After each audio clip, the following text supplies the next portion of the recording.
Welcome one and all to Umami Manga. I am Petter, and this is James.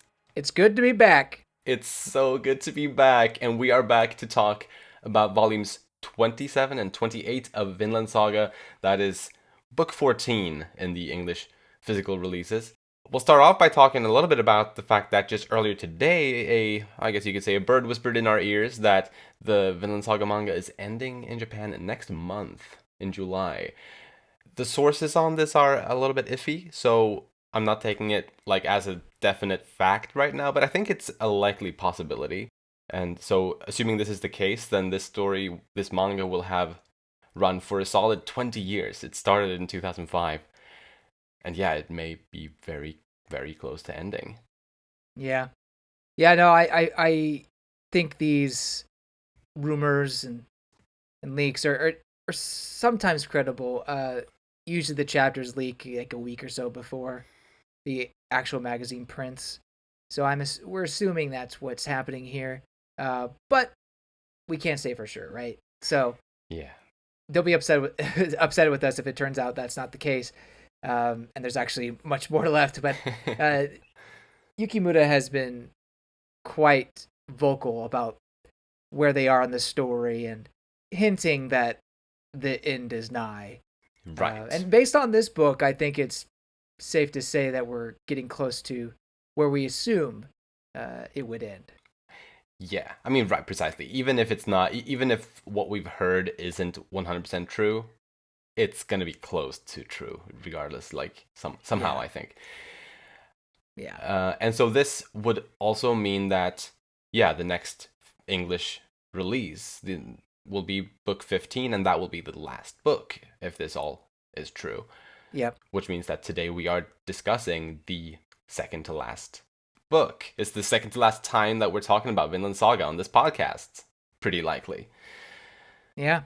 So that's sad. And it was like over 2 years since we had our previous discussion, since obviously the previous book came out. That's why I said it was good to be back. 2 years ago, and yeah, it is great to be back. But man, with only one left, it's so sad, because this is the best thing that we're reading on this podcast. I think we both agree on that. Yeah, we both agree that this is the 10 out of 10, currently the best manga, if not the best one that we've ever read. I don't know. Yeah. Did I say Vinland Saga passed everything else? I think I may have. I think we both have said that. Yeah. Yeah. Yeah. I mean, and like I've even come to like realize, I think, over these like 2+ years since we last talked about Vinland Saga on the podcast, I kind of felt like, I mean, I don't know how to put this. I'm not a religious man personally, but if there was ever like a holy text for me to like follow and live by, it's Vinland Saga. It's this manga, because like, man, it's so good and so beautifully written, and oh my gosh. Yeah. Now there's a lot of good principles and a lot of good thought-provoking discussion to be had. Mm-hmm. Yeah, and definitely in this book as well, we a ton to talk about. So I'm excited to get into it. Definitely, me too. Real quick before I do the summary of the volume, though, I'll also mention that since we had our previous discussion 2 years ago, I have read the original Vinland Sagas, being the saga of the Greenlanders and Eric the Red's saga. I've read them like in full. I had read about them before then, but I have since actually read them. And they are such an interesting, like, kind of mixture of history and fiction in certain ways. Because they are, you definitely can't view them as like 100% historical records, because they're told quite a while after the actual events.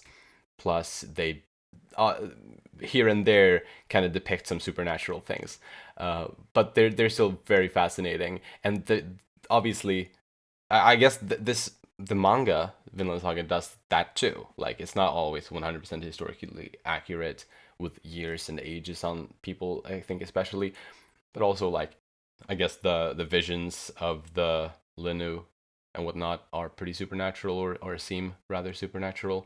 So like, I think the manga is similar to the original Vinland Saga in those kinds of ways, but not in the same, like, they're not doing the same things with it, but still kind of similar aspects, I guess, of supernaturalism. And historical inaccuracy mixed with historical accuracy.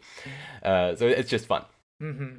And Thorfinn is depicted very differently in those texts compared to here. Like, there was, like, I'll just mention one example where they were sailing across the North American coast, and they saw, like, it was like in the, like, at night or something like that, and they saw some natives sleeping on the beach or something like that. Oh. And Thorfinn decided that they would go ashore and kill them in their sleep, and then be on their way. Yeah. Yeah, it's so weird. It's not the Thorfinn that we know. Dude, you want to know what's so funny? What if we killed them while they're sleeping? Wouldn't that be hilarious? Yeah. Oh gosh. So yeah. But yeah, and I wonder what's closer to the real Thorfinn Karlsefni. I guess we can never know. Yeah. Yeah. You know, it does make you wonder, as we tell stories and, you know, particularly historical pieces that are based on what we know about history, how much of it is told in the mindset of modern day eyes, whereas in reality, how would people have treated each other, have thought, you know, how would it have been different, or would have been the same? In some ways, Yukimura does kind of take an optimistic outlook at it and think, yeah, there definitely could have been people who were exactly thinking like some of the pacifists of nowadays, or, you know, people who are peace searching people. Like, maybe there were, you know, a fair amount of them back in the day as well. Yeah.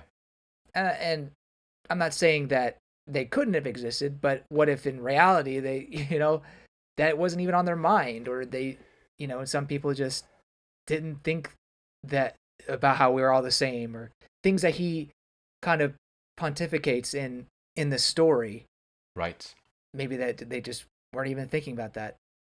Who knows? It's hard to say, and I think that's unfortunately the hard part about telling historical tales, is that we can't really take away our modern perspective on things a lot of the times. Right. Just how it is. No, yeah, I think that is very true. Obviously, not a complaint, and, like, obviously we love this story for this, even though it may not, you know, depict who the actual Thorfinn Karlsefni was, but... Right. Exactly. I don't think, you know, either of us ever thought that this is a 100% accurate to the historical figure kind of story. So the fact that the Thorfinn from, you know, the actual text doesn't seem to be the same Thorfinn that we love doesn't change how much Yukimura's Thorfinn has inspired us, and you know, has really touched the lives of a lot of people, I think. Definitely. Well, then, I'll just do the quick summary of this volume. The 1,000-Year Voyage begins, as all 18 chapters of this book are called 1,000-Year Voyage. The book starts with Thorfinn and Einar raising a rune stone to commemorate the dead. Ivar and Ugge's paranoia grows ever stronger, resulting in them starting to build a wall that can defend their village against potential attacks from the Linu. Thorfinn disagrees with their initiative, so they hold a thing to discuss the matter with everyone in Arnheid village. The Linu also arrived in this scene, but sadly that meeting ended with the Pu'awin trying to attack Thorfinn and Ivar slicing the Pu'awin's hand off with his sword. Hild was about to kill Ivar and his gang for creating conditions to start a war, but luckily Thorfinn arrived and was able to, well, de-escalate that situation. And around the middle of this book, where it shifted between the two volumes that the book is consistent of, we got the revelation that the Nords brought sickness and disease with them to the New World, as represented by the rats. This, of course, creates a whole new obstacle for Thorfinn's endeavors, and of these two different people to be able to coexist without sickness spreading. Chief Kitpu'j of the Linu passed away from this disease, and Miskwekepu'j gathered multiple different native tribes to try to drive the Nords away from their lands. And though Thorfinn promised them that they would leave Vinland, a few of the native warriors who were tempted by the iron sword came and attacked Arnheid village near the end of this volume. Cordelia stood her ground against the attackers, protecting Gudrid while she was giving birth, and the volume ends with Ganglati seemingly being killed by some Native American arrows, and Ivar's hand being cut off as they stole his sword. Yikes. Yikes indeed. The same hand that he cut off. Yeah. Although, I mean, he lost a little bit more than Miskwekepu'j did. Yeah, but still, I guess poetic justice. I don't know. I don't know. But yeah, that is gruesome. I feel like the previous book, like the book before this one, it was very feel good, like pretty much through and through. Not 100%, but largely. While this one obviously took a much darker turn, and makes it very exciting here, right before the end, supposedly.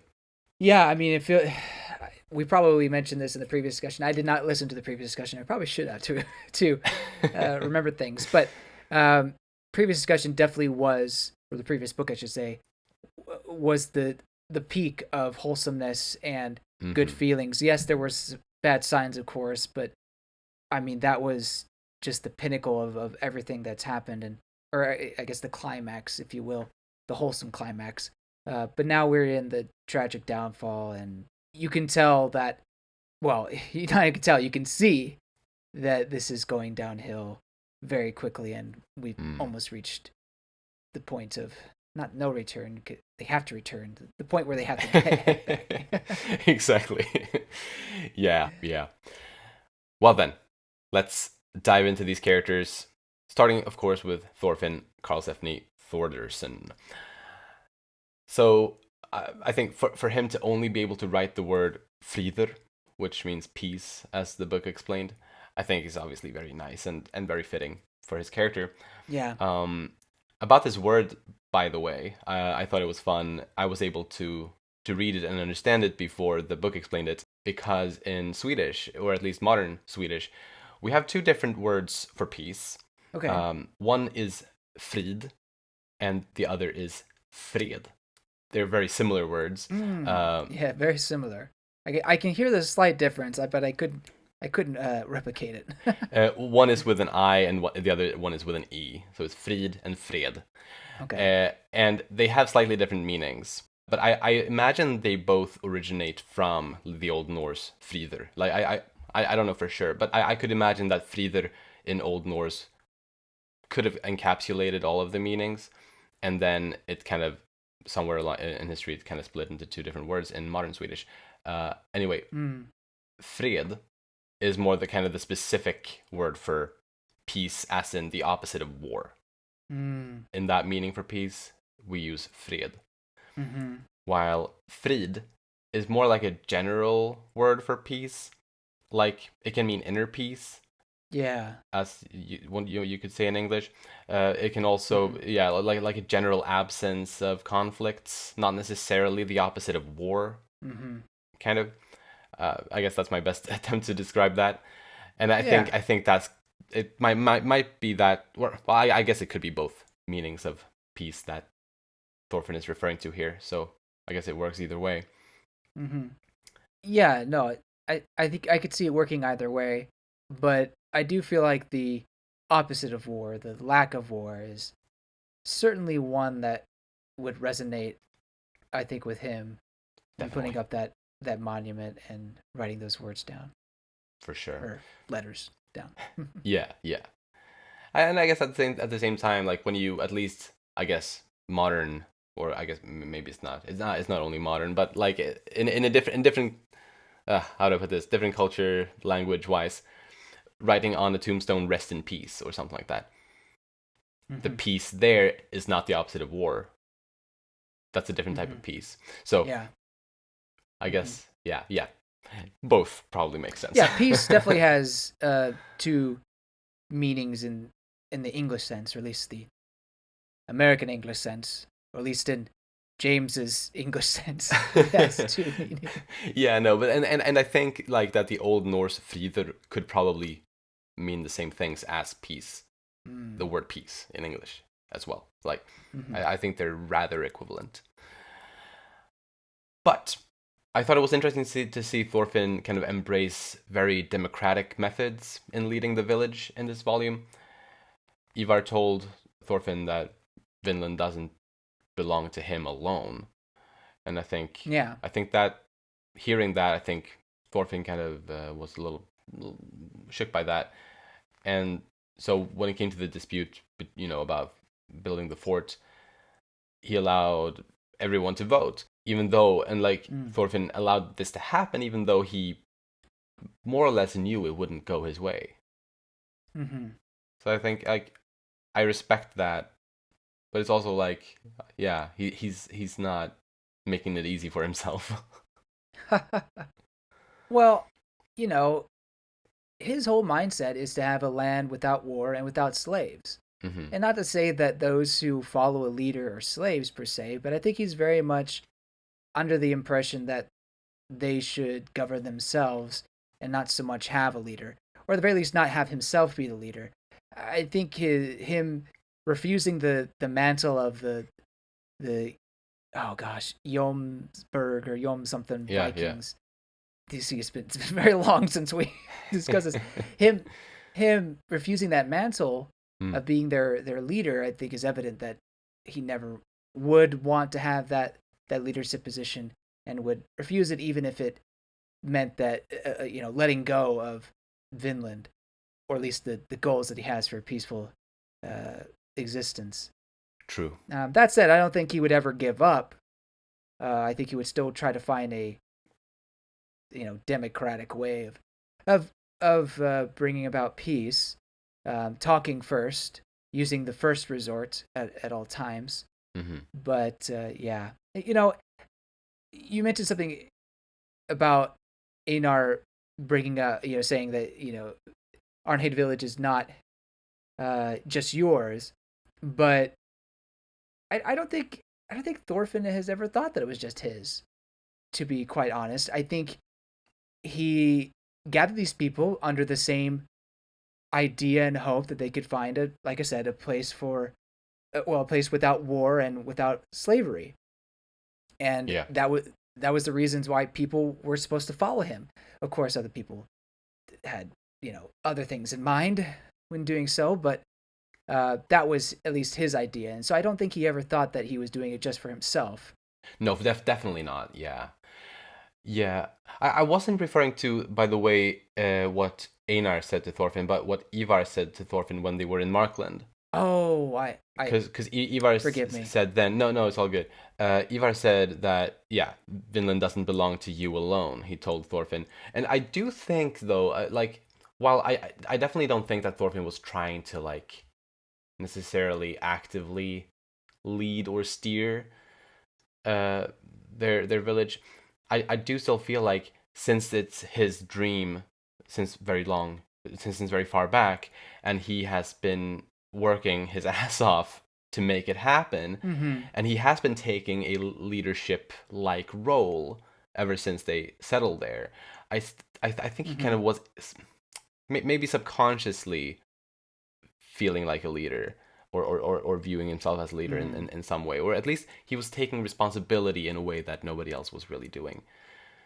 And I think when he heard Ivar say that, I think he kind of made a decision to let it be a little bit more democratic, or a lot more democratic, or whatever you want to say. Okay. Okay. I think it did something to him, Yeah. Yeah. Maybe you're right. but yeah, hard to say. Thorfinn learned to smoke tobacco and the kind of customs with that, which was pretty nice. Smoking together ahead of an important meeting. Apparently, he had his own pipe. Yeah, I wonder how. I guess maybe he bought one from one of the Linu. Yeah, I think a lot of trading had gone down in the Mm, 2 years or so that they had been there. So. precisely. Too much wealth leads to disaster. This quote from Spherical finally came back in this Mm-hmm. book. And I'm pretty sure we talked about it, like that would be something like a lesson for them to learn, but then it wasn't addressed until now. So I was happy to see that. Yeah. Basically, like, don't be too greedy. Lessons from Denmark. Mm-hmm. I think for me the biggest point is his decision to leave Vinland uh, by the end of the story. Leave it, come spring, I guess I should say. Yeah. And what else can you do when you're up against the wall at this point and still uphold your very strict principles? That I don't know. Yeah. He saw the bigger picture that only war would continue at this point, even if they fought back. That would just spread to generations and cause more bloodshed and terrible things to happen. And who knows how much the plague would have affected them, at least the people nearby. Right. It's definitely not an easy decision for him. No. Yeah, and man, it was so sad hearing him say that this is not the Vinland I sought. Like, it's all led up to this with all these expectations and dreams, and now it seems like, yeah, it's not gonna work. It's not gonna work out. Yeah. But yeah, it makes sense that he would retreat in this type of situation because staying would only cause misery. It does make you wonder if the sword had never appeared, would it have been possible? But Yukimoto does bring an interesting aspect to this with the plague. Yeah. And you have Markland as an example. Granted, Markland didn't have the communicator and peacemaker like they do with in on Hate Village with Bug Eyes and Thorfinn, but you could see it easily becoming a conflict with the plague becoming so devastating. Granted, there were those who recovered and still wanted to make peace, like Niska, or however that was her I name. think that's been her nickname sometimes. Yeah. That's her abbreviated name.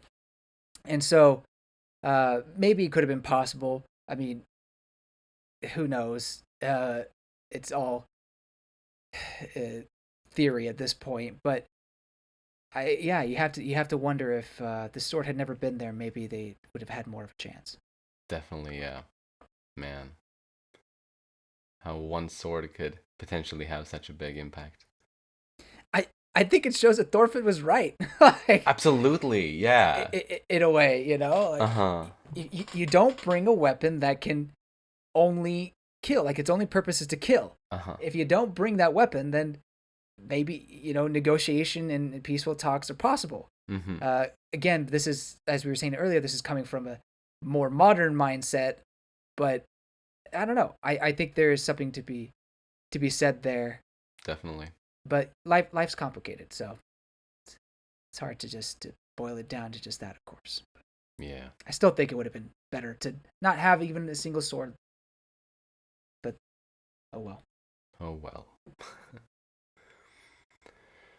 I also liked when Thorfinn spoke up to Einar about like there cannot exist such a thing as just violence, because, well, if we can accept certain types of violence, then like it's really hard to know like where do we draw the line for like where it's just and where it's unjust and whatnot. So like I think I really agree with Thorfinn's thoughts there, like that there cannot exist anything like that.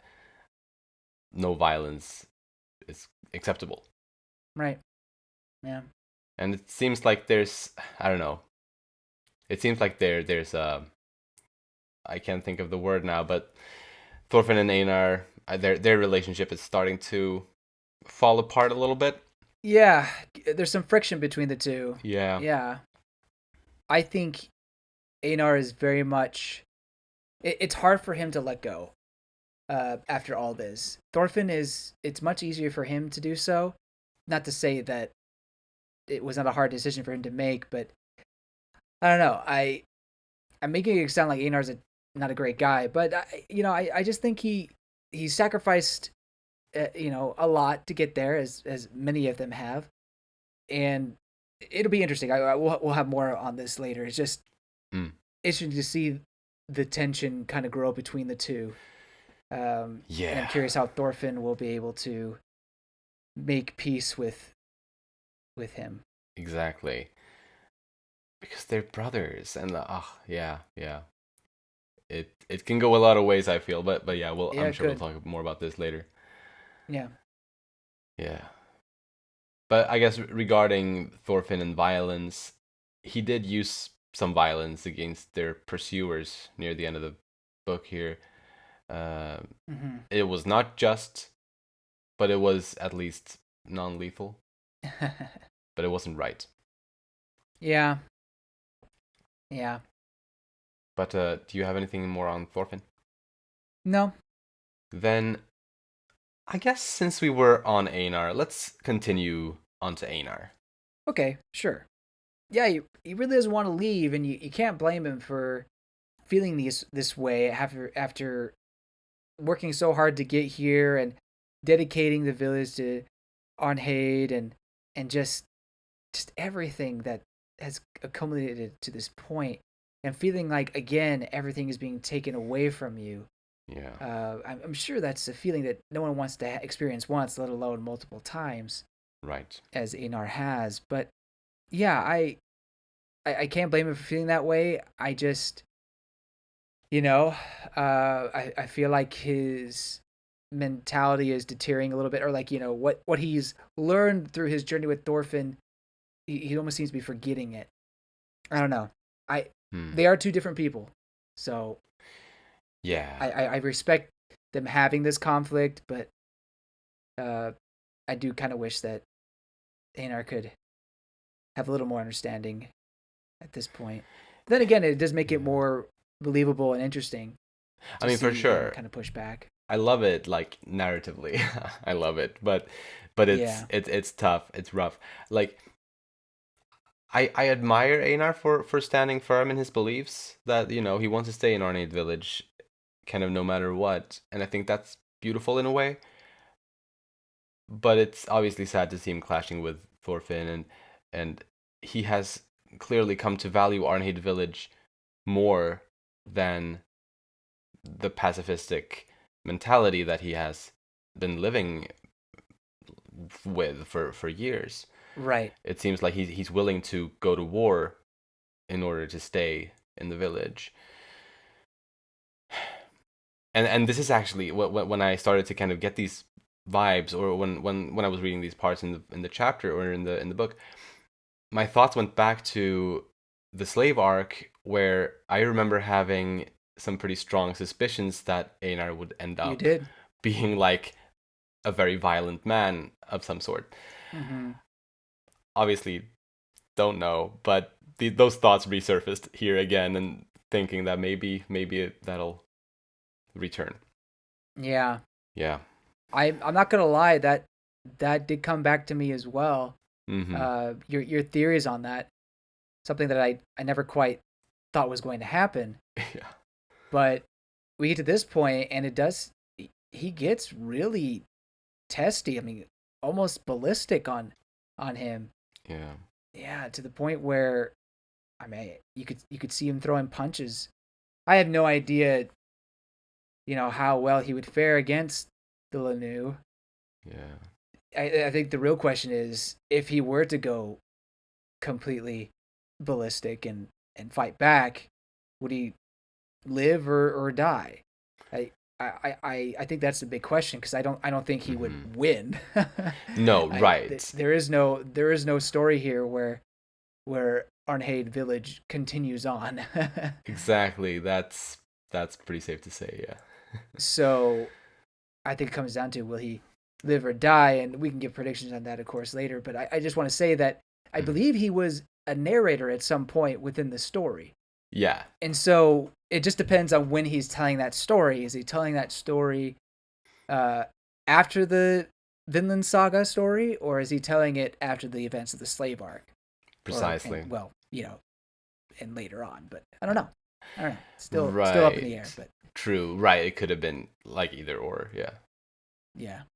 It's definitely one of the more exciting plot points going forward. What is going to happen between um, Thorfinn and Einar as we end the story? Absolutely.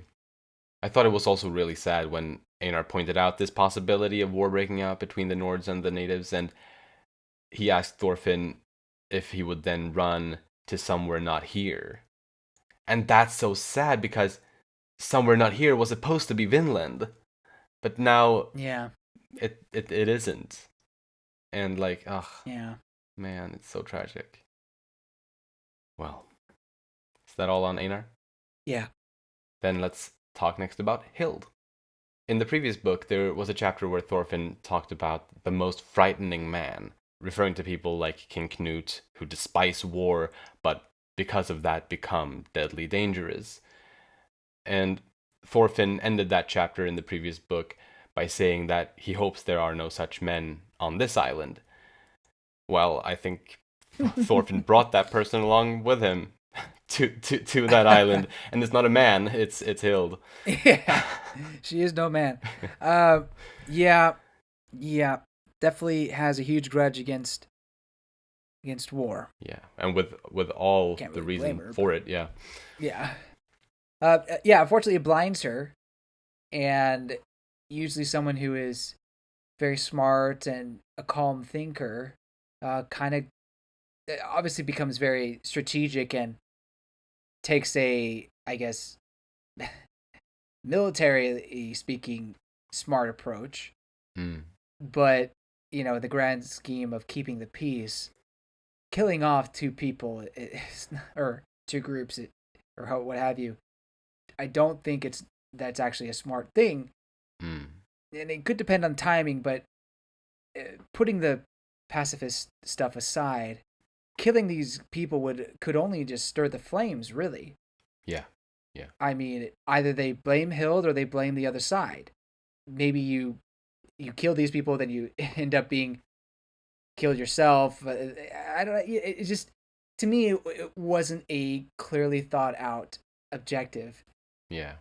Unfortunately, and so I guess returns to the fact that she was blinded by her hatred. Exactly. Oh, man, it's so sad. Luckily, though, obviously Thorfinn was able to save Ivar and those guys, and Yeah. and it was also lucky that she arrived a little too late to kill Miskwekepu'j. Yeah. Yeah, and now she's helping out Thorfinn still, and I think it's just a moment of weakness.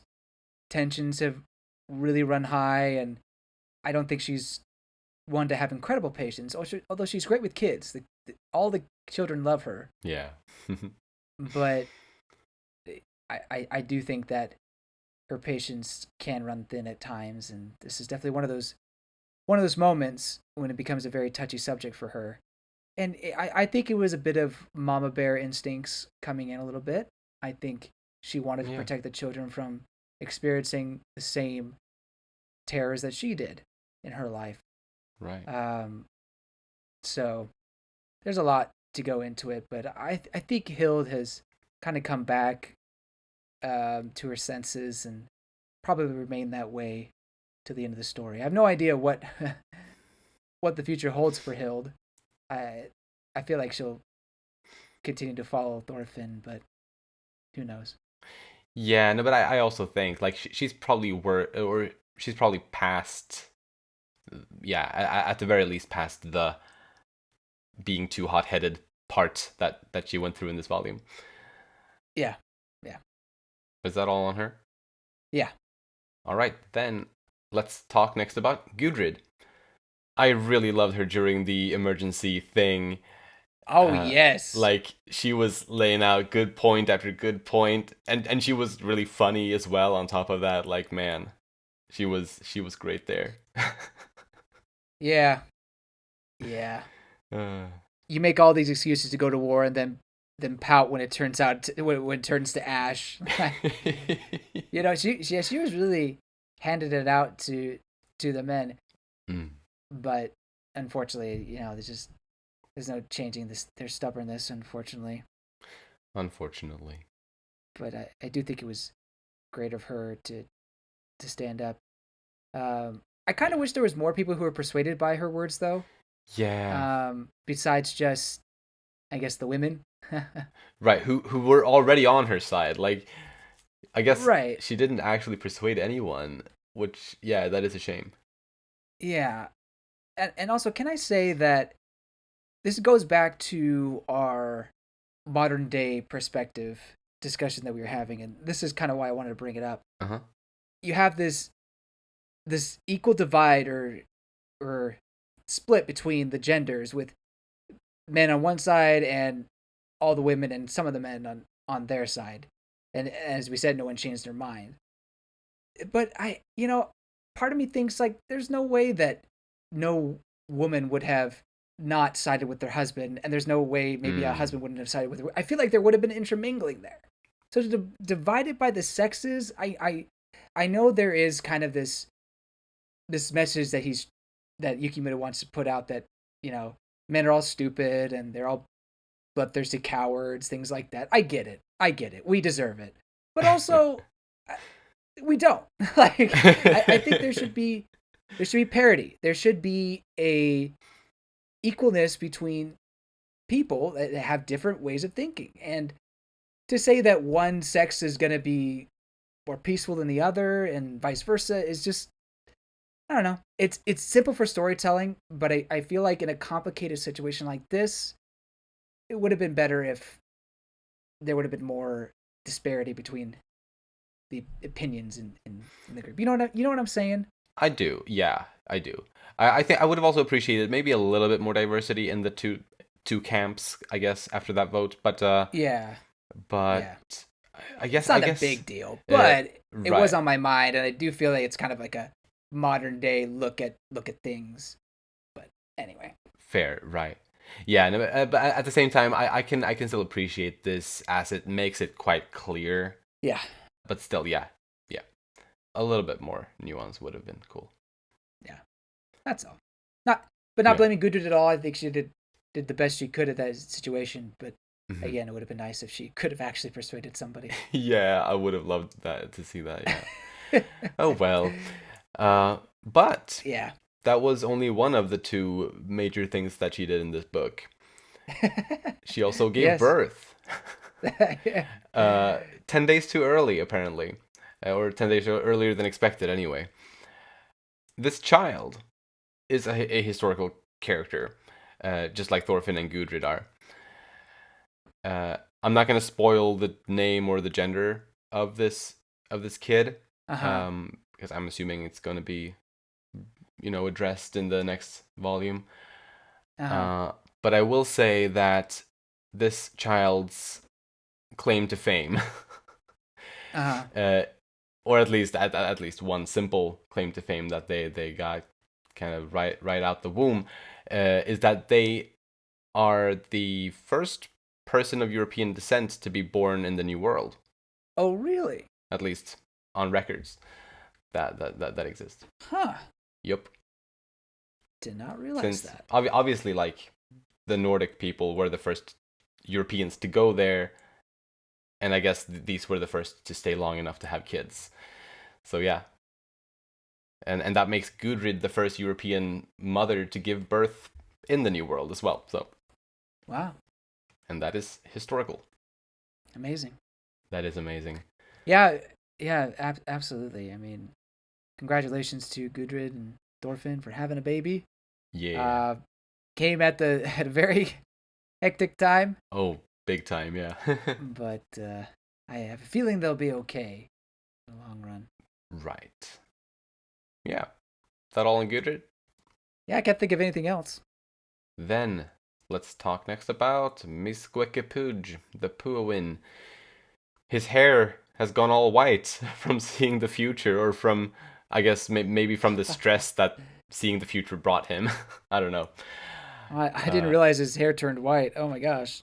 It was black in the previous book. Wow, crazy. Yeah, it was very fun.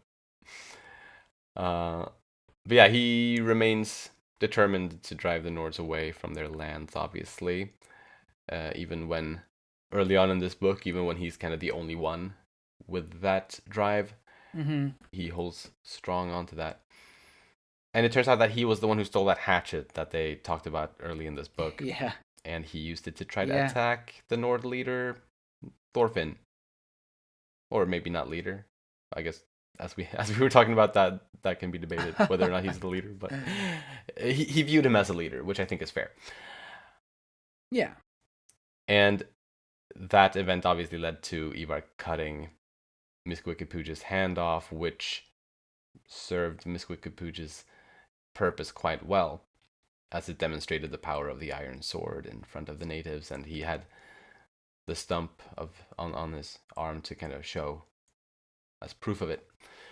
By the way, just to clarify about the leader thing, I never was not trying to say that Thorfinn's not a leader or the leader or whatever. What I'm trying to say is that he wasn't the one that only making the decisions. I don't think he ever wanted that. Right, I think that's fair. Yes, he understood that he was guiding them to the place, and they would look for him for responsibility. But I don't think he ever wanted to rule over them. I think he always wanted to keep it kind of democratic. But that was just that's what I was trying to say. But I guess maybe I didn't put that together. Either way, it's clear that even to the new people, Thorfinn is the person in charge, if you will, and Miskwekepu'j definitely took the initiative to try to tear down relationship between the two. Yeah, and he is a cunning guy. I almost said a stunning guy, but stunningly cunning. Yes. I mean, he is stunning with his white hair, I guess. Yeah.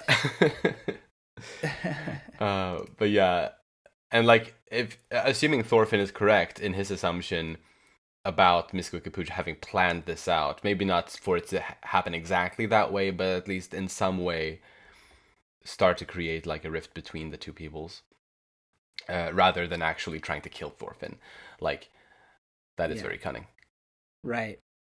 No, he knew, and I think he kind of felt lucky that he survived with just losing his hand. Like, it's like enough to, be seen as a sacrifice, or, he was injured, but he didn't lose his life. So he's like, yes, perfect. Yeah. Couldn't ask for better.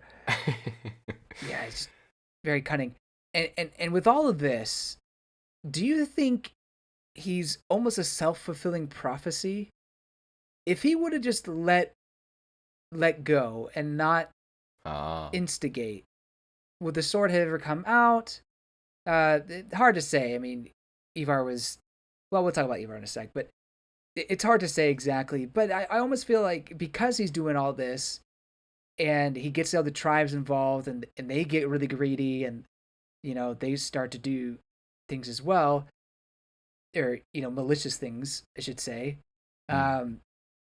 Is he just kind of creating a path for this horrible future to happen in a way? I don't know.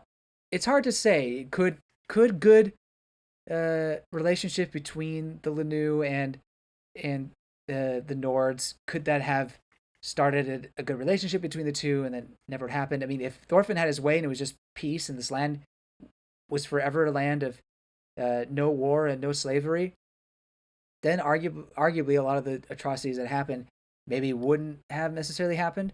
But the one big factor in all this is, of course, the plague that hit the Lanu. Yeah. And that's not something that you can necessarily, or that Miskwekepu'j could have actually affected right at all. Him not getting involved, the plague still would have happened. So it's hard to say. But in the Nord's defense, eventually you do gain some kind of immunity in some way. I mean, of course, the Nords themselves were infected by it, or at least Thorfinn's people, for whatever reason. I'm not exactly sure how it works, if they have the antibodies, if their bodies, worked up the antibodies to fight against that. I'm not exactly sure how it all works. Well, I do think that it is like a disease or some. Well, I guess what the sickness is exactly is unclear, but I guess I don't think that really matters. But whatever it is something that I guess most Europeans have kind of built up a resistance or immunity to. Mm-hmm. But the Native Americans had not, so they were very affected. Uh-huh. I think the sickness that we saw Knut deal with in his part could have been a different disease. Ah, okay. Potentially. Gotcha. Just a similar situation. Okay, that confused me because yeah, I thought it was the same, but that makes a lot more sense if it's a different disease. Because yeah, why wouldn't the Arnheid village be affected as well? Right. I think that's Yeah, kind of the best explanation I can come up with. yeah, but you would think eventually, the Lanu would gain somewhat of an immunity to it, right? Just True. as we've Eventually, gained yeah, over somewhat an immunity time. to the cold. Oh, it would have to happen over many years, but it would happen. And so, if Miskwekepu'j could have just, not freaked out and had more of a Nishka kind of attitude about it, maybe it would have been okay. Maybe they could have got through this. Maybe. So, self-fulfilling prophecy. Sorry, that took a long time to say all that. Yeah, no, but I think that's fair. Maybe it's a self-fulfilling prophecy. And about the visions that he's had of the future, Uh-huh. I thought when we talked, or in the previous book when they were introduced, Yeah. it was jarring. I don't know how much we talked about this last time, but I do remember I felt it was a little jarring to see his future visions of like the 1900s and like pretty modern stuff in his visions. Felt, I guess, unnatural in a way that I wasn't expecting from this manga. And I think after I've read this book as well, I think I've started to kind of view it not necessarily that Miskwekepu'j saw these visions exactly, the ones that are depicted in the panels, but rather that possibly based on what he saw of the Nords. He saw that they were cutting down the trees. He saw that they had technology or whatever capability to make sharp and hard tools that they couldn't do, that the Native Americans couldn't make. And kind of based on those facts, he came to the conclusion, or he drew the conclusion that they could do bad things, like even worse things than what they're doing right now. Not literally seeing what Yukimura showed us as the readers, but similar in concept to that. Yeah. I could see that. He does mention like invisible arrows, which clearly mean like bullets and things like that. Right, he did. Oh, but it that's true. could be just him somehow like predicting, what could be the future. But yeah, it's hard. I agree with you. It was quite jarring to have these futuristic visions, like very spot on futuristic visions, and things that the Nords themselves, directly didn't really affect. Those are the other Europeans. Precisely. But I think your interpretation is a good one in that it played into his worries and his superstition and things like that. In a lot of sense, it's about fighting against your natural instinct, maybe. Going for peace instead of going for fear. Right. Even if you have these very vivid visions, we should strive to see the best in each other and strive for peace. And in the end, maybe those visions won't come true. Yeah, precisely. Unfortunately, that's just not how it happened. No. And look, like, let's not say that what actually happened was at any fault to the Native American people. Of course not. I mean, no. I'm not saying that they never did anything terrible. Of course, but that's their history. The Europeans coming over and colonizing, things like that, obviously was a travesty to their people, and it did actually happen. But in this case, in this story, his worries were just not founded on reality. That's true. Right. Yeah, that's all on Miskwekepu'j. Yeah. Then let's move on to Niskawaji'j. I thought it was very touching to see her try so hard to establish the two different people as not enemies when they when things were heating up after Miskwekepu'j's hand had been cut off.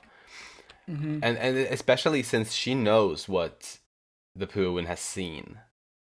And like, Yeah. but she still is so adamant in trying to hold up that peace anyway. Yeah. And she does her best, like, to use the first resort to talk things out, even though she struggles with the Norse language. Yeah. And yeah, proper respect to her. She even gets the plague, and granted survives, but she has like her hands are blackened. Yeah. Because of it, it seems. But even despite that, she wants to still talk. Like you said, go to the first resort, and it's just incredible. I wish we were all more like that in a lot of ways. I feel we could all use that. But at the same time, we're all, as a people, just speaking of modern days, we all want justice and fairness and retribution in a lot of ways. And I don't know. It's hard. It's a hard line to follow. That being said, I mean, stealing something from someone is very much different than getting sick from a disease that is new to your people. And she knew that this was not their fault. At least not purposely their fault. Yeah. And didn't blame them for the disease and things like that. So anyway, sorry. Yeah, no, that's went on a bit there, but you speak truth. She's great. She is. She's really great. And she was really helpful near the end of the volume as well, obviously, coming in there, translating and also helping them flee. Yeah. Yeah, she just run. Just run. Just run. Yeah, I like how she's hopping as she says that. Yeah. It's pretty good imagery there. Definitely. I wonder if she went with Einar and Bug Eyes, or if she went back to the Native Americans after that. Oh. Guess we'll see. I think my vote is that she went with Einar and Bug Eyes. I hope so, actually. Yeah. Yeah. At least make sure they made it to the village. And then they'd see the mess that the village is in. Uh-huh. Oh, man. Well, that's all on her? Yeah. Then let's move on to Plmk. He is really embracing the Nordic culture, which is very fun. Yeah. He loves their bread, and he dresses just like them now. And their alcohol. Their alcohol, yeah. Yeah. He's become very fun, but he's also like a nice character, I think. Aside from, I guess, the comedy that he brings, he apologized to the Nords for Miskwekepu'j's actions, which I thought was very sweet. Like, that was not in any way his fault, but he still kind of took on a bit of that responsibility. Yeah. And when Chief Kitpu'i passed away, Plmk was obviously distraught and sad, and he blamed himself for the spread of the disease. And he asked Miskwekepu'j for guidance there in that moment, which it makes me a little bit worried. Yeah. That he may follow him more from here on out, potentially. Yeah. I hope he doesn't. But yeah, we'll have to see. No, I can definitely see that happening. I don't know if he'll become completely hostile against the village. I mean, the village is in pretty bad state right now, but I just don't. I just don't see him attacking them. No. No. Yeah. I don't know. I'm not sure what's going to happen to him or Niska, to be honest. I feel like he will stay with the village and put things back to normal. That's my gut feeling. Yeah. I don't see where else it could go, to be honest. I guess that's all on him. Yeah. Let's talk next then about Cordelia. She spoke up about Ivar having brought a sword to Vinland, which I'm very proud of her for. Yeah. I feel like that was kind of like her first, like, really big step that she took on her own, kind of, at least in the story that we, as far as we've seen her in present day, at the very least. Yeah. That was a huge step, and obviously closer to the end of the volume or of the book, she first of all, when she saw the house burning in the distance and the warriors approaching, coming from there toward her, like that's such a nightmare. Like, oh my god. Yeah. Like, oh so, gosh, my goodness. horrifying. But she handled that really bravely. Man, it was first read through was really good. My second read through, I got oddly emotional Same. when she stood her ground and you will not pass through here. Like, oh my gosh, so good. It's like stuff of legends. Truly. That moment. I'm actually tearing up just talking about it right now a little bit. Well, because it's such a turning point for this character. Yeah. In terms of living up to their potential. I don't know. It's being the greatest warrior ever without fighting back. And it's pretty impactful for a story like this. I love, seeing the motivation from her mother. Yeah.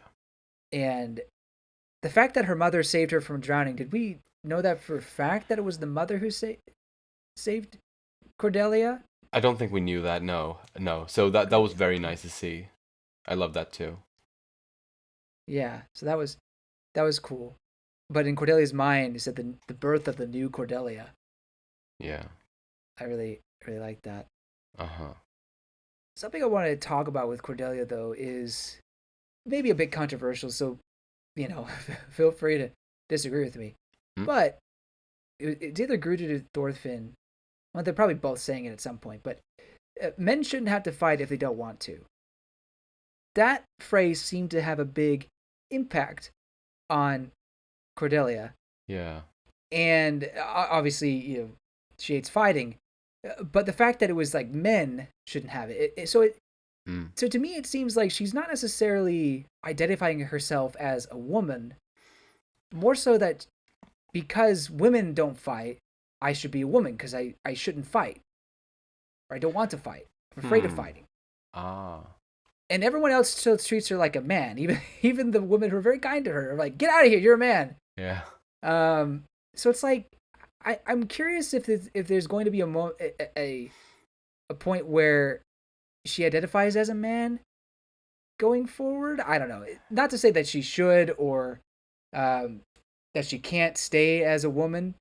But it is interesting that we're having these various moments of identification, saying that she's a man and that now she's had like a rebirth to being someone different. But that being said, she can still be a new person while still wanting to be a woman. That's fine. Definitely, yeah.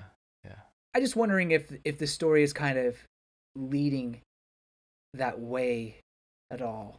Her finally being comfortable being a man who doesn't fight. Gotcha. Yeah. I think I have some issues with that. With like it feels like, I don't know, one could take kind of trans erasure messages from that, I guess, in that case. But at the same time, obviously things can change, and that is a natural thing. I didn't really think about those types of things, no, though, necessarily. What I did think of, though, is that obviously trans people and the concept of transsexuality and whatnot, it didn't exist in this era. At least not as far as I'm aware. So it's like, it makes sense that not everyone refers to her as a woman, for example. Although I did react when Gudrid or Thorfinn or whoever it was talked about men and how that seemed to be toward Cordelia. But I think it's just about how kind of, as I was saying, like transsexuality wasn't an established thing, and how to talk about it. Though it wasn't established how to talk about it and how to think of it. So I think I'm chalking it up to something like that. Yeah. And honestly, I'm fine either way the story takes it. I think it's a positive message either way. And yes, there may be some negative implication, I think, for, like you said, the trans erasure or what have you.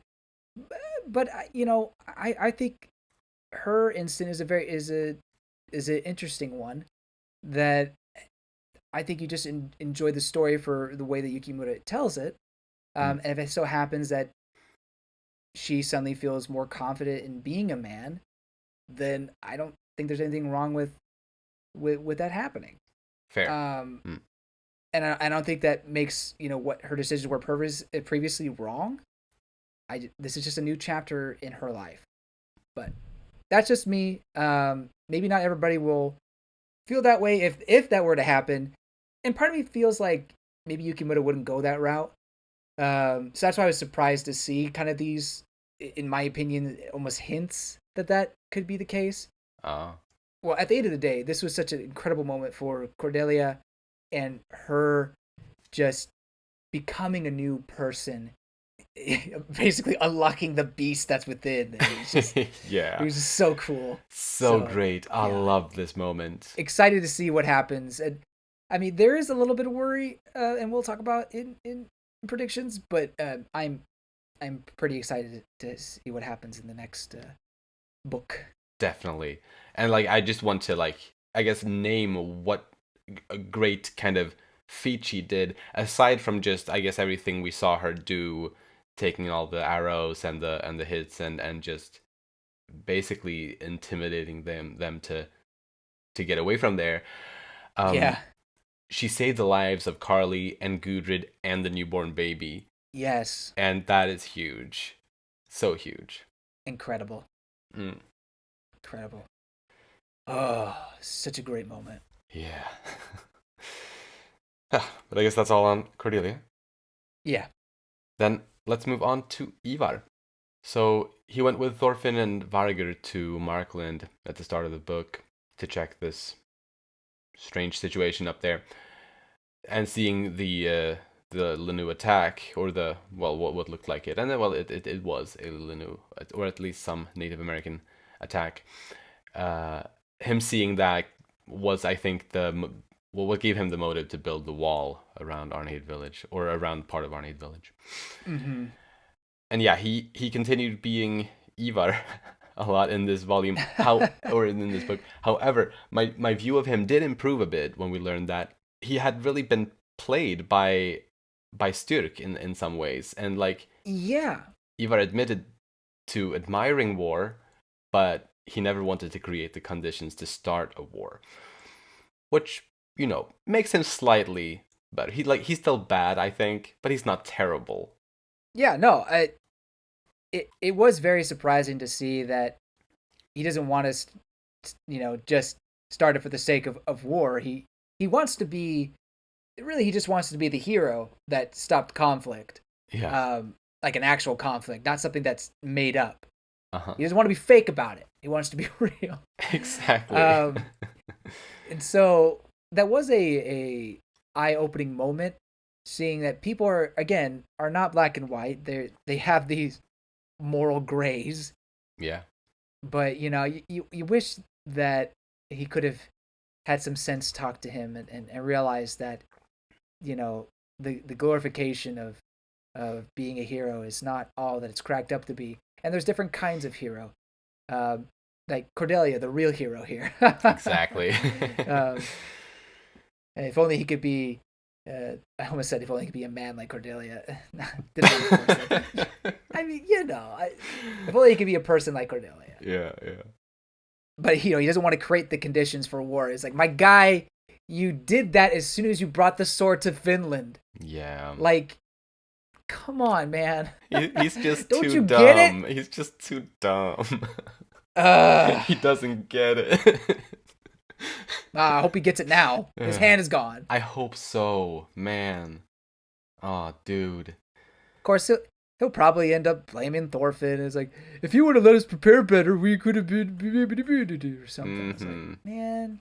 We'll see. I think I'm a little optimistic though, or I'm rather optimistic about his character actually. Oh, good. I feel like maybe he's past like his worst bits. Okay. That's what I'm hoping anyway. I wonder if he could survive his hand being cut off. I mean, he's gonna lose a lot of blood. Yeah. I mean, Miskwekepu'j survived, but maybe he knew how to stop the bleeding and, somehow make sure it heals up correctly. But I don't know if in all the chaos if they're gonna have time to really help Ivar. But True. I don't know. We'll see. Indeed. I will say the punch to the face from Vadgir was heavenly. Yes. Just the smile and then whoa-boom! That was just violence. I mean, look. No one is our enemy. But man, it felt good. Yeah.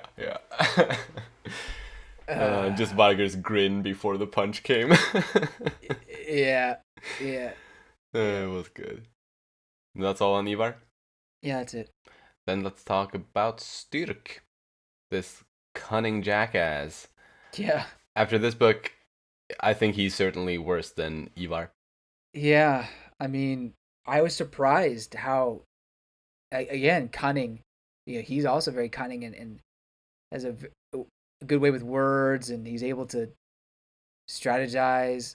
I'm surprised how effortlessly it felt like he's going about doing it. Yeah. It is kind of funny that someone as capably manipulative as him doesn't necessarily want to be the top dog, the leader or what have you. He wants it for I guess it's his actual brother Ivar. Yeah, I guess that's a bit I'm unclear. not sure. They've been referring to each other as brothers, but so do Thorfinn and Einar. So I don't know.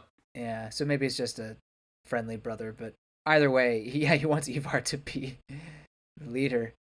Yeah. I don't know. I guess some people understand their roles. It's like I'm not necessarily the leader type. I'm the person in the background pulling the strings, kind of. Exactly, and he's figured that out, or at least he has that idea. And I hate that. He knows that the Linnu are not enemies. Yes. Yet he convinces everyone around him that they are their enemies. I think that makes him the most untrue warrior. Yeah. He said he was doing it all for Ivar. Do you think that if he knew what Ivar wanted in terms of not starting a war artificially, do you think he would have been like this at all? Good question. Because it's almost as he's just stupid. Like he's smart in how to get there, but he's not really thinking about the whole picture. I don't know, or not really thinking for himself, morally speaking. I don't know. Yeah, I wonder. Yeah, right. Would he have followed Ivar's feelings, or would he have gone against it as he did? Still, anyway. Right. Yeah. Still done the things he did. I don't know. Yeah, it's hard to know. Yeah. It seems like he wanted, or he thought Ivar would want all of this. Precisely. And then when Ivar said he didn't, he was like, "Oh, really? Oh." Yeah. But I could see it being either way. But anyways, it doesn't really matter.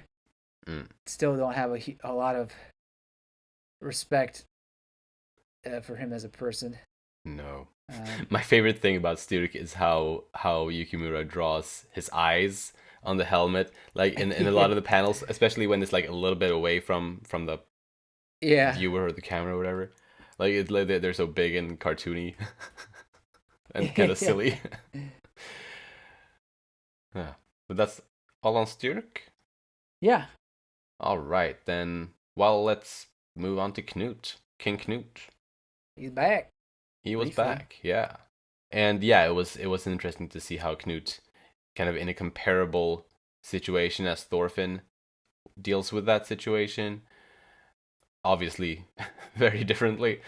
And it's also fun to see that while Knut, or not fun, but it's interesting that while Knut admires Thorfinn's efforts and Thorfinn's ways, he's pretty doubtful about whether or not it will really work out for Thorfinn.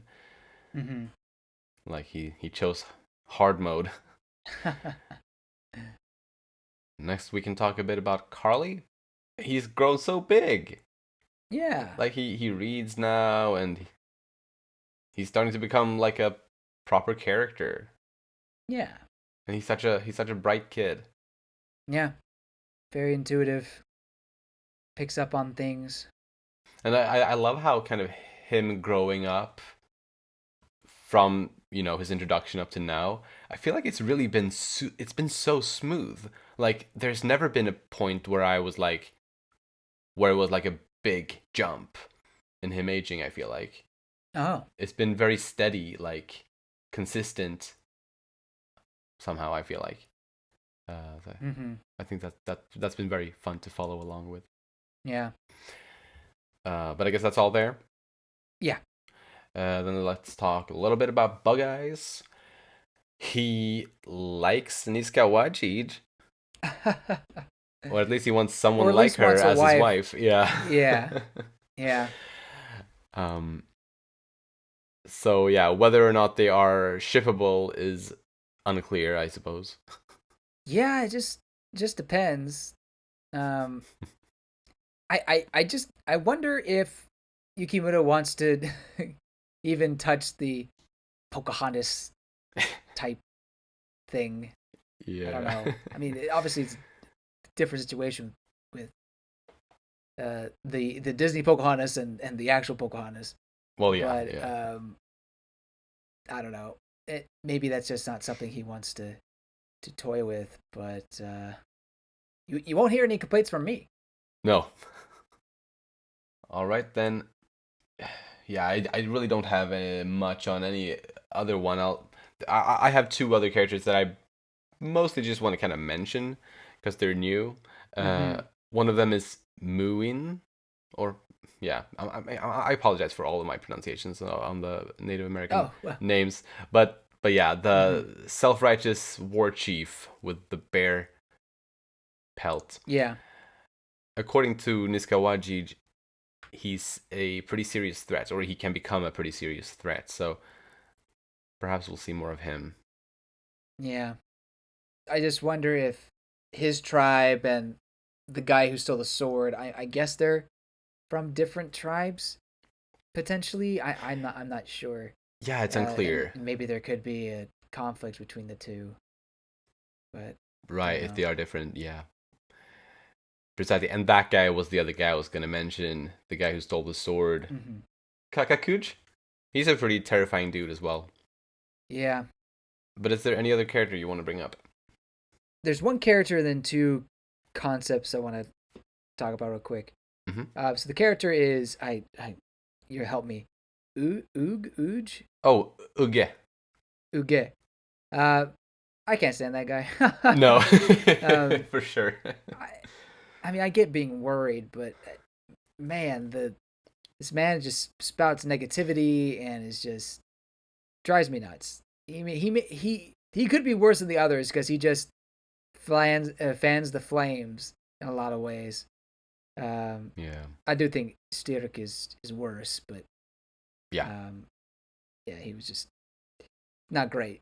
Just overreacting to everything. Definitely makes you wonder if he had not come along, maybe that could have helped as well. They should have left Uge and the sword at home. Yeah, exactly. Yeah. Why are the chapters called 1,000-Year Voyage? That's a good question. That's a very good question. Yeah, I only barely thought about it, but then I stopped thinking about it because I guess I got distracted by something. I mean, right now the story is taking place roughly 1,000 years in the past. I wonder if he's going to end up cause I'm thinking the names of these chapters, like this name trend or whatever, it might continue into the next, potentially to the very end of the story. And if it does, maybe it's going to somehow tie into something in present day.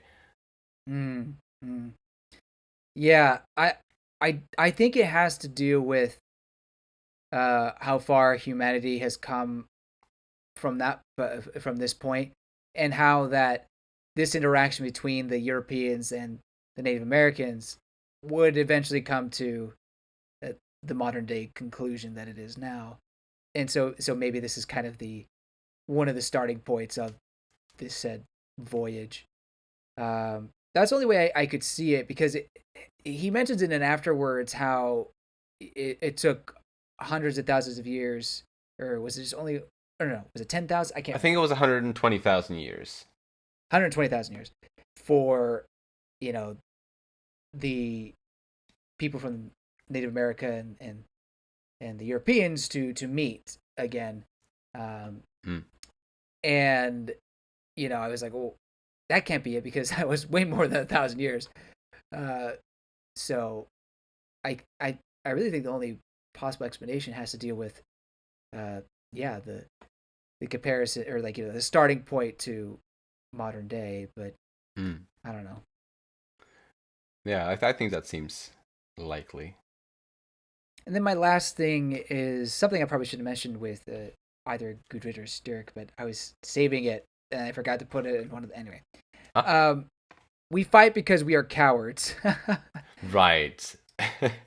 I don't know if he's said this before. Maybe he has in some way, or maybe even Gudrid has said it. I'm not sure. But he, being Yukimura, definitely is using the Vikings to say that the reason why we have these weapons is because we're cowards. We can't fall asleep without knowing that we have protection nearby, or things like that. We can't trust people, and it does kind of make you think about modern day. Is it just a self-defeating process in which we have weapons and protections because we can't trust each other? I don't know. Or because we're all cowards at the end of the day. Right. No, I do think there is something to that. Yeah. I mean, another way you can look at it is it's easier to get physical, to get violent, than it is to talk peacefully, to talk about our feelings sometimes. Precisely. Sadly, that is true. Yeah. Even if we're talking, sometimes it's easier just to get mad and start hurling insults. Precisely, like verbal abuse, kind of, rather than physical abuse. Then still trying to talk. And obviously that's a two-way street. But for sure. It's an interesting concept that I definitely think there's truth in there. For sure. That's all I have. Okay, then hopping into predictions, and assuming this is truly the penultimate Vinland Saga discussion right now, this is our last chance to make predictions about Vinland Saga. Yeah. This is it. Yeah. So, I guess overall predictions, I feel like it's pretty safe to say that at the very least, Thorfinn and his family will leave Vinland. Yeah. Like, at the very least. Although I do think, looking at it historically, it seems most credible that, probably all the Nords will end up leaving Vinland. Yeah. It's pretty safe to say. But it seems like such a downer ending. Yeah.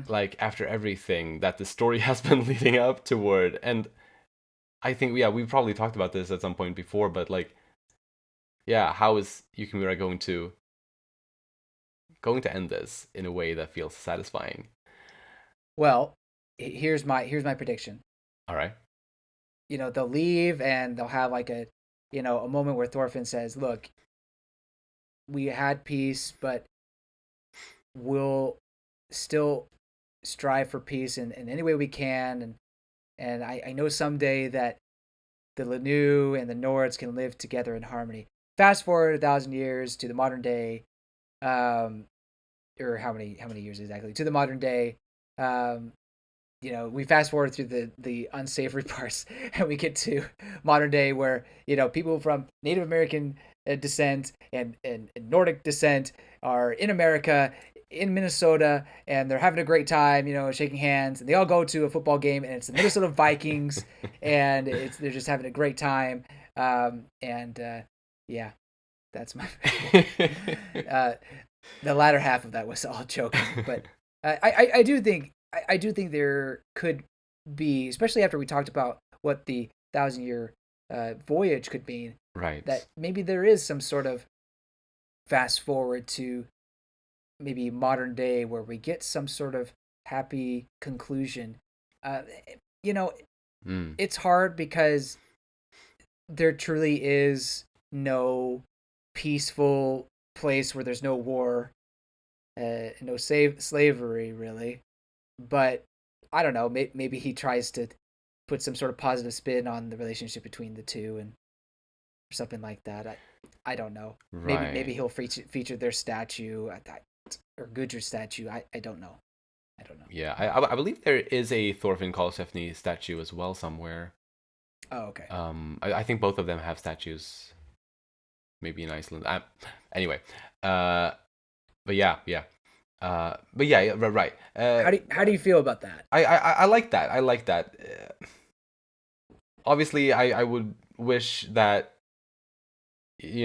something for Thorfinn and the guys like in their time, but maybe that's Yeah. just not possible. And with this, like linking it to something positive in present day instead, like yeah, I think that could probably be beautiful. I think Yukimura could pull that off if he wanted to.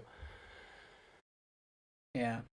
Do you think it would be too messy to try to do that at the end? I mean, because the world is so complicated. Right. Um, Yeah, man. you know, I mean, in some aspects, you could say, or in some perspective, you could say America is a peaceful place.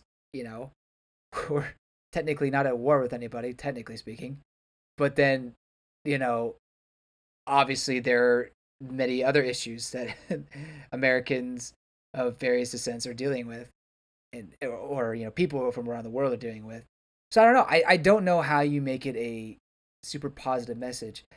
I will say that me personally, and I'm sure people could disagree or will disagree, we are in such a better place in the modern day than we were, say, in Thorfinn's time in terms of equality, in terms of quality of life.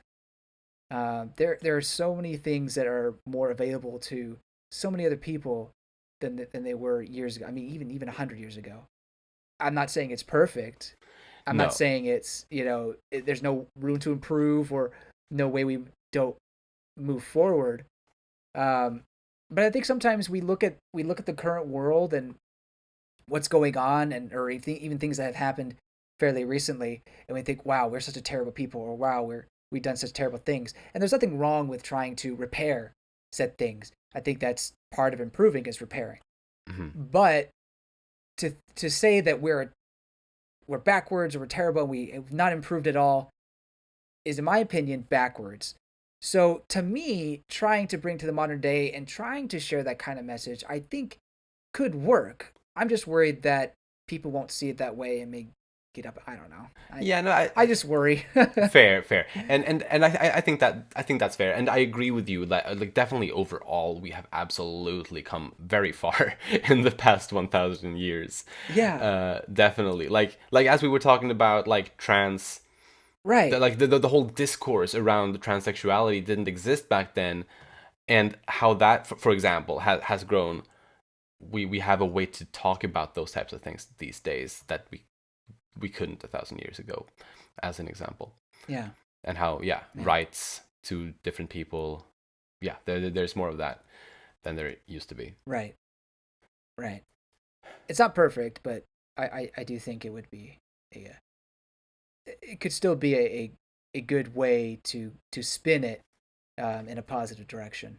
Yeah, I definitely do like that idea, and it would make sense as we were talking about the chapter titles. Yeah.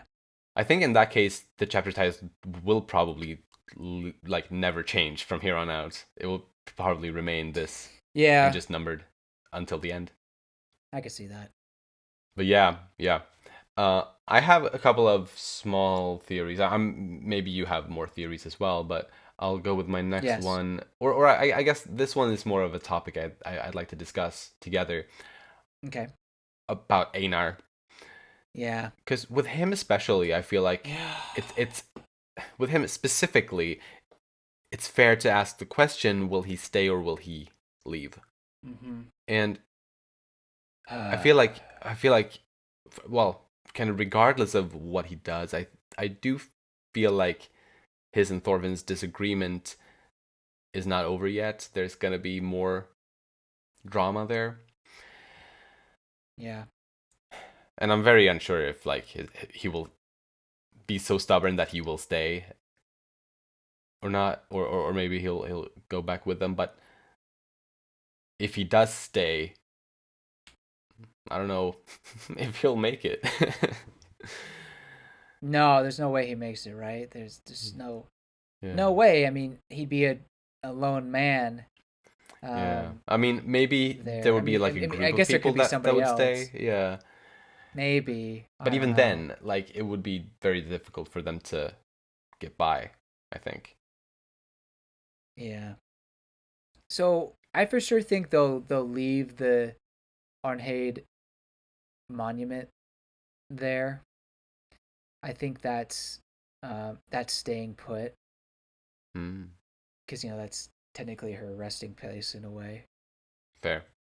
I yeah, it's hard to say. So I do think that he's going to reach his boiling point when he comes to the village, and I think he'll probably start swinging at the Lanu that are there. It's kind of what I'm thinking. Oh yeah. Oh yeah. Like kind of join the fighting. Yeah, he may not go after the sword guy. I can't. Oh yeah, I mean, has he has he survived against swords before? I don't know. I can't remember.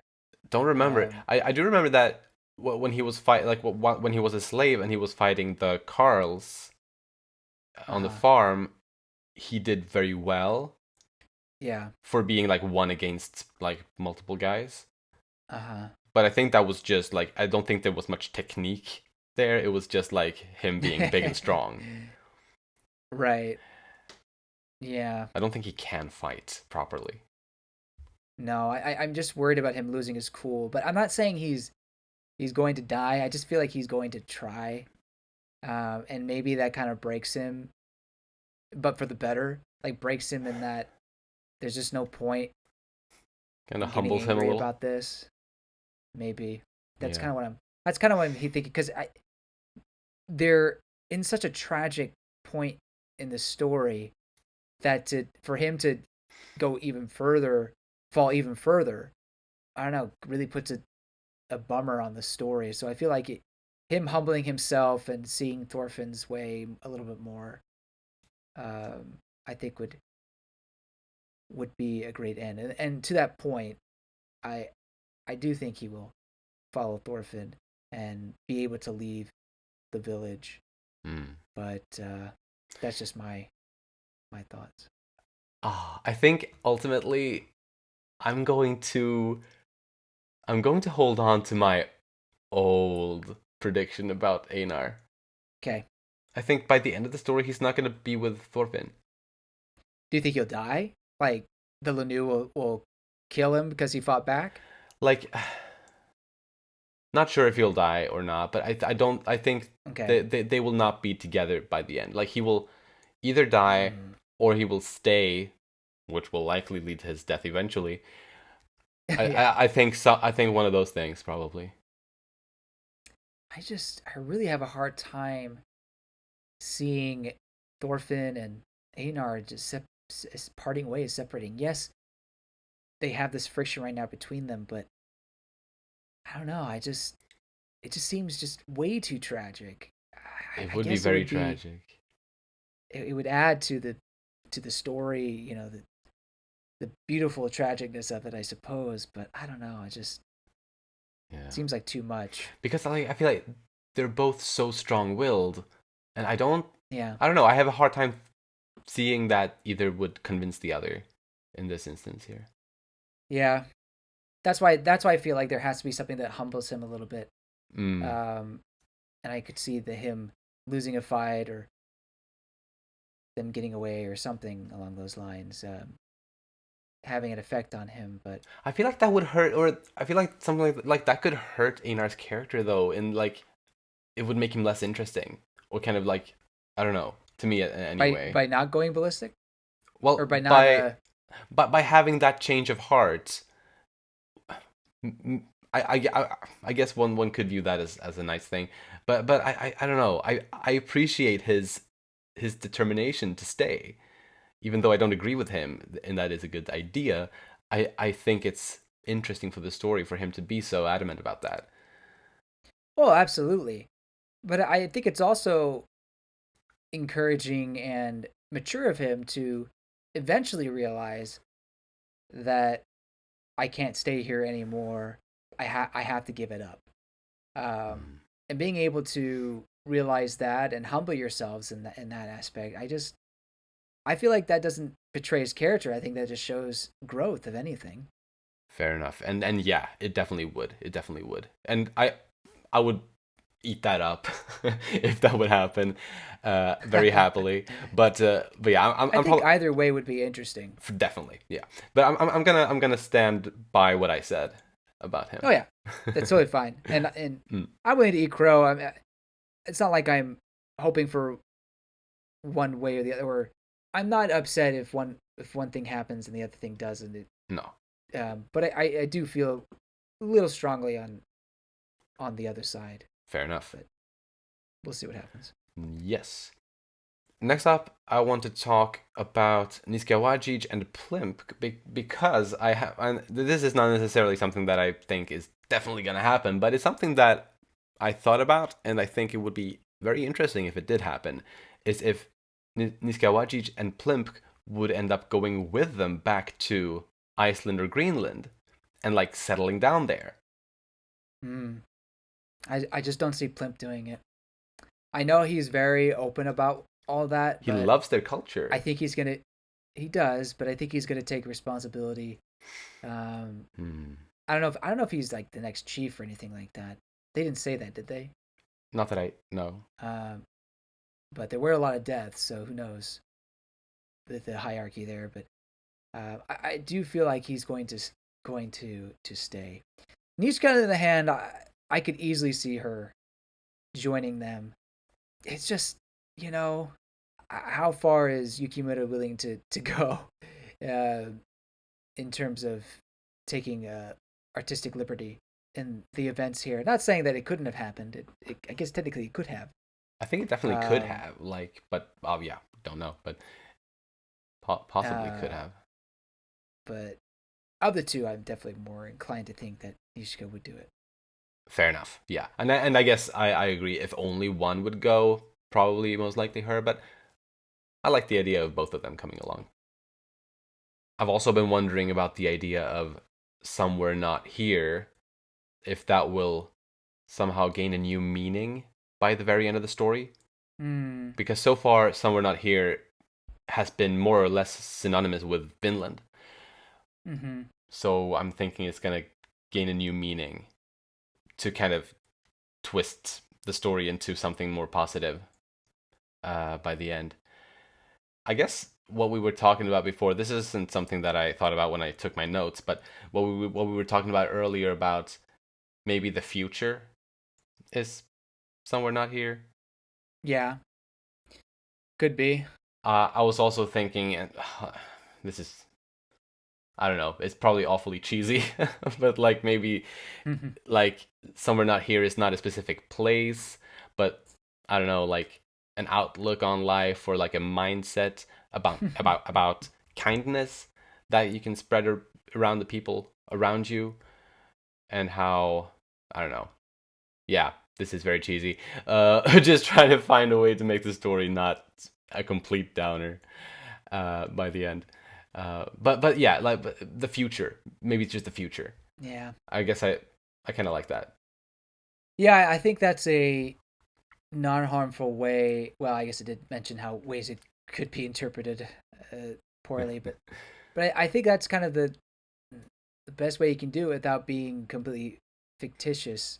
You know, them finding another place and calling that Vinland or the new Arnheid village or what have you, just didn't happen. They returned back to Iceland, but yeah, I think that's a fair guess, and I think I'll agree with you on that. Mm.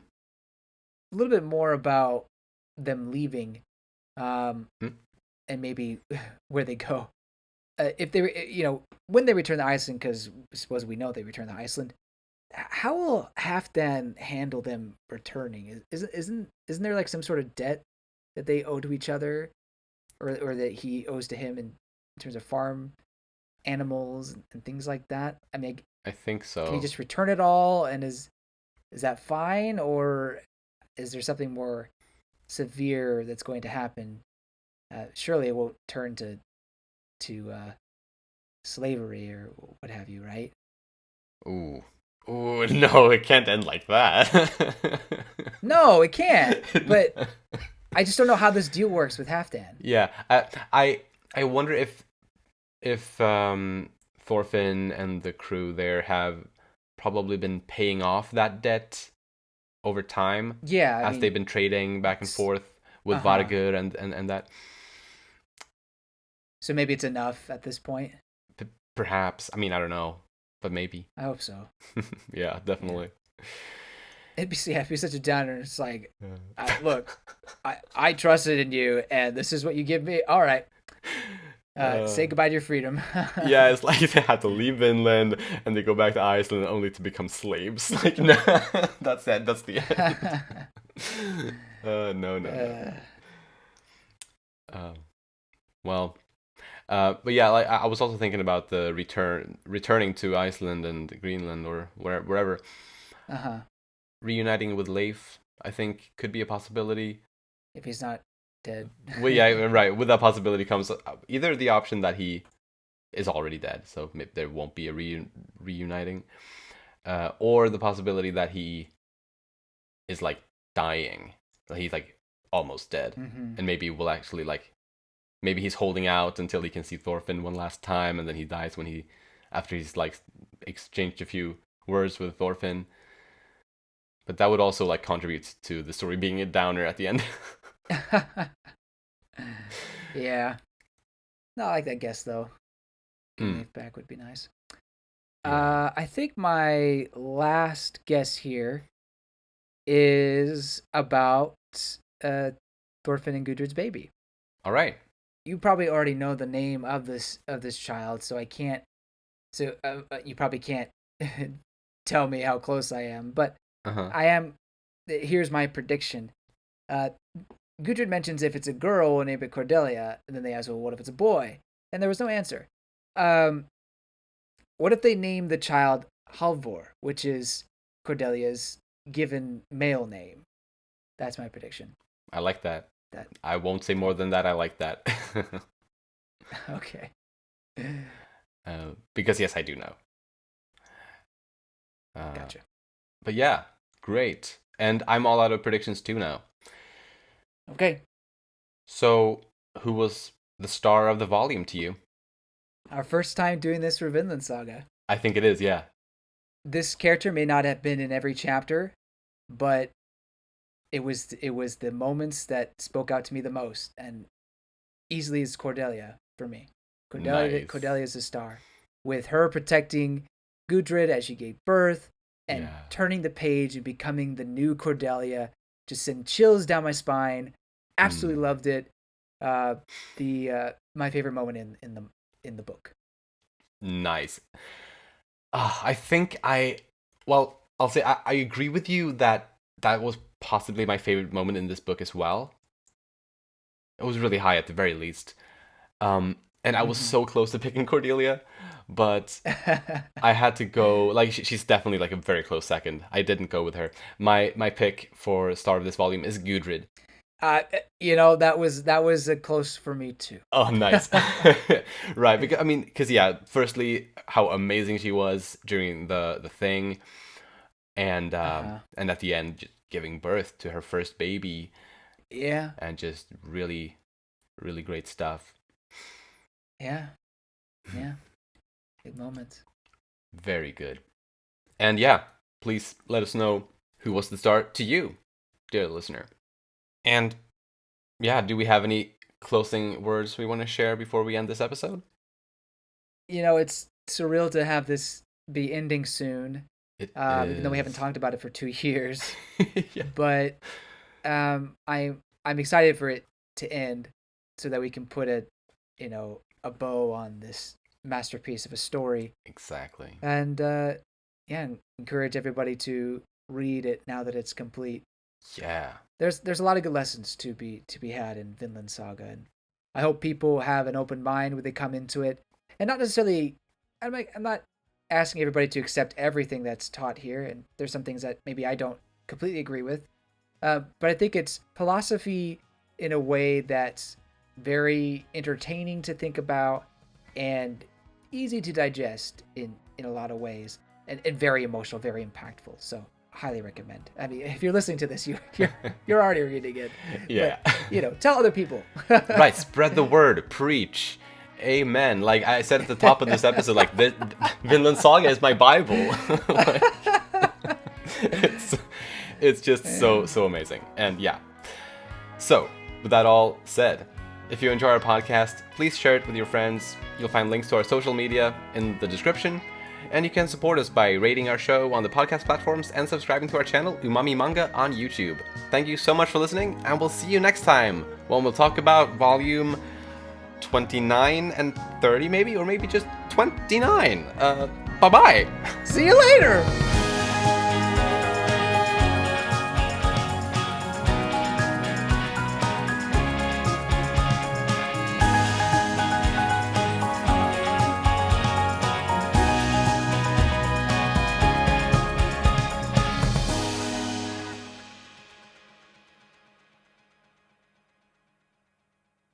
Easy as a pie.